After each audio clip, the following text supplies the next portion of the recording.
Nakatapos sabihan ako na ganito, ha? So, tingnan mo muna yung sarili mo. Tingnan mo papalaki mo dito sa anak mo. Ginagawa mong baby na muna. Buti nga hindi naging bakla ito. Ginagawa mong baby. Ganun. Aray ko! Aray ko! Akala mo, ha? Ano? Aatras. Tama na, ano ba yan? Hindi naiya sa kapitbahay oh. Aray ko! Sige na yan! Hi, si Officer na po ito. I played the role of Nancy. Si Nancy po ay, feeling bagets na hindi naman playgirl type, matapang, palaaway, mas maugal.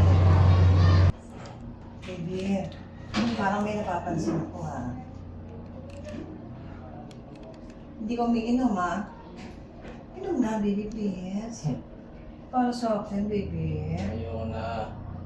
Hina naman ito, sige na. Ay, baby, love mo ko.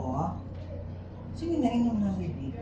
Sige na. Hapon na, oh. Naku naman, hindi mo na uubos. Kalahating bote pa lang tayo.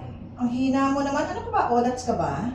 Uy, hindi ako ulat sa makikita mo. Patunayan mo nga. Ang realization ko dito sa role is that yung age, it does not matter pagdating sa pag-ibig. But at the same time, yung ugali, hindi natin nakukuha din ang kung may edad na, ibig sabihin nun, mabuti ang ugali o natuto na sa buhay, matured na.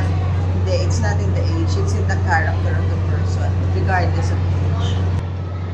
Friends, gusto ko po kayong kanyayahan na manood po ng aming episode sa Wish ko lang. Saturday na po, 4 p.m. Sana po magustuhan ninyo.